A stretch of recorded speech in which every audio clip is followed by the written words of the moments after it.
महाराष्ट्राचे आराध्य दैवत छत्रपती शिवाजी महाराज, भारतीय राज्यघटनेचे शिल्पकार परमपूज्य डॉक्टर बाबासाहेब आंबेडकर यांच्या स्मृतीला प्रथम मी अभिवादन करतो। महाराष्ट्राचे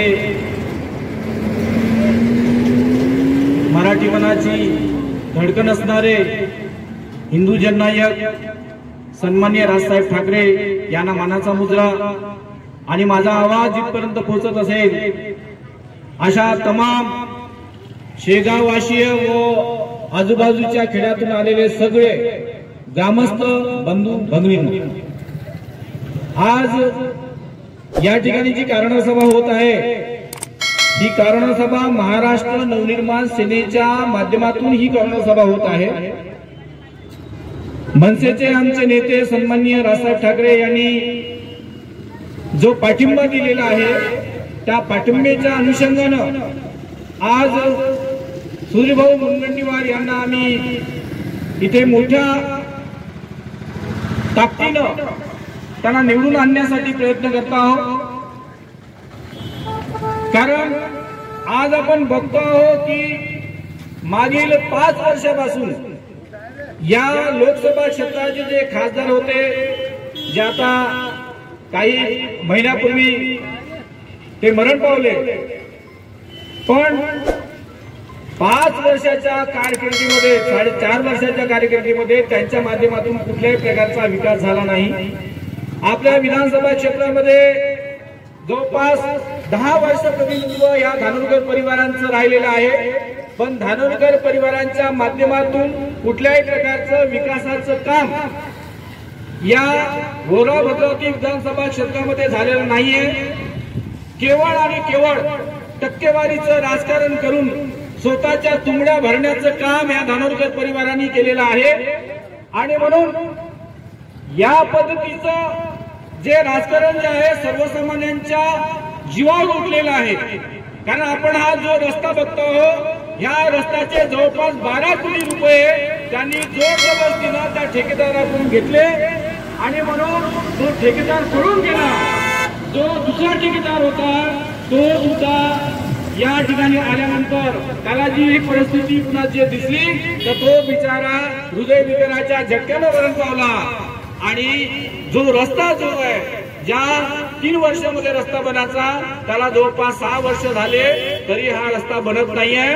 या रस्त्यावर जवळपास 12 ते 13 लोकांचं जे आहे मरण ओढवलेलं आहे, मरण पावलेलं आहे। जवळपास 25 लोक जे आहे अपंग झालेले आहे, कुणाचे पाय गेलेले आहे, कुणाचा हात गेलेला आहे, कुणाची कंबर गेलेली आहे, कुणाचे डोळे सुद्धा गेलेले आहे।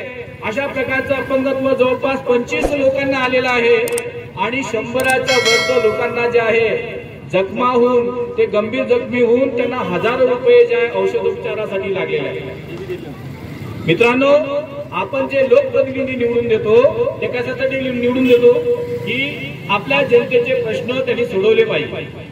पण आज काय होतंय, ह्या नालायकांना निवडून देऊन हे फक्त स्वतःचे प्रॉपर्ट्या घेतात, स्वतःच्या प्रॉपर्ट्या वाढवतात आणि सर्वसामान्य माणसाला जे आहे बाहेर जे आहे ढकलून देतात। आज त्यांच्या घरी सुद्धा कुणी जर गेलं, एखादी तक्रार घेऊन एखादी समस्या घेऊन जर गेलं तर दरवाजामध्ये तुम्हाला उभं ठेवू शकत नाही ते लोक। अशा प्रकारची विधारक परिस्थिती आज या गोरा भद्रावती विधानसभा क्षेत्रामध्ये होत आहे। आणि म्हणून या क्षेत्रातला जो खासदार आता जो बनण्याचे जे प्रयत्न करत आहे, बनण्याची जो कोशिश करत आहे ती कोशिश जी आहे आपल्याला हाणून पाडायची आहे। कारण सर्वसामान्य माणसाचं जीवन जेव्हा उद्ध्वस्त झालेलं आहे, सर्वसामान्य माणसाच्या ज्या समस्या त्या सोडवल्या जात नाही आहे, उलट त्यांच्याकडे मरणासन्न अवस्थेमध्ये सुद्धा मदतीचा कुठलाही हात जात नाहीये, तर मग याच्यासाठी यांना निवडून द्यायचं का? यांना मोठं करण्यासाठी आपण निवडून द्यायचंय का?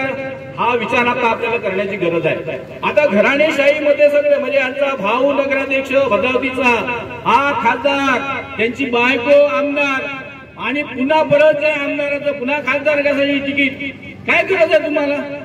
म्हणजे तुम्ही काही ठेका घेतलाय का समाजाचा? तुमच्याच घरी सर्व सत्ता, बाकीच्याने काय गोट्या खेळायचे का? हा आता विचार तुम्ही केला पाहिजे। येणाऱ्या समोरच्या काळामध्ये जर हा विचार नाही केला, हे घराणेशाही जर तोडून टाकली नाही, यांची हुकुमशाही जर तोडून टाकली आपल्यासाठी नाही, येणारा काळ जो आहे आपल्यासाठी बरबादीचा काळ असेल हे लक्षात ठेवा. कारण आज परिस्थिती अशी आहे की पत्रकारावर यांनी हल्ले केलेले आहेत, सर्वसामान्य लोकांना जे आहे वेदना दिलेल्या आहेत, कुणाच्या जमिनी हडपलेल्या आहे, कुणाच्या ज्या नोकऱ्या छिनल्या आहे, आणि हे फक्त स्वतःच्या प्रॉपर्ट्या वाढवत आहे. म्हणून हे घराणेशाहीला संपवण्यासाठी, यांची हुकुमशाही संपवण्यासाठी आज येणाऱ्या समोरच्या 2024च्या 19 तारखेला जे आहे आपल्याला मतदान करायचं आहे. एक चांगला सुसंस्कृत व्यक्ती जो विधानसभेमध्ये ज्याला एक चांगला वक्ता म्हणून, एक चांगला संसदपटू म्हणून त्याला पुरस्कार मिळालेला आहे, असे सुधीर भाऊ मुनगंटीवार यांना आपल्याला निवडून द्यायचं आहे. कारण हे जातीची लढाई नाही आहे, ही कुठल्याही परिस्थितीमध्ये कुठल्या धर्माची लढाई नाही आहे, ही लढाई आहे विकासाची, विकासाच्या कामासाठी. म्हणून आपण सुधीर भाऊंना निश्चितपणे निवडून द्यावं अशी आपल्या सर्वांकडून अपेक्षा आहे. महाराष्ट्र निर्माण सेनेचा पाठिंबा सुधीर भाऊच्या पूर्ण पाठीशी आहे. कारण आमचे सन्माननीय राजसाहेब जे आहे विकासाचं राजकारण करतात, जे जे काही परिवर्तन करायचं ते विकासाच्या माध्यमातून करायचं आहे. आम्हाला आमच्या डोळ्यासमोर जे आहे कुठेतरी चांगल्या गोष्टी करावं असं ध्येय बाळगून आम्ही आहोत. आणि म्हणून या संपूर्ण गोष्टीचा भेद घेऊन येणाऱ्या 19 तारखेला आपण सुधीर भाऊ मुनगंटीवार यांना भरघोष अशा मताने आपण निवडून द्यावं. आणि मला अशा अपेक्षा आहे जातीपातीच्या पलीकडे जाऊन एक विकासाच्या दृष्टिकोनातून एक विकास पुरुष म्हणून सुधीर भाऊ मुनगंटीवार यांना आपण निवडून द्याल ही अपेक्षा आपल्याकडून करतो. इथेच थांबतो. जय हिंद, जय महाराष्ट्र.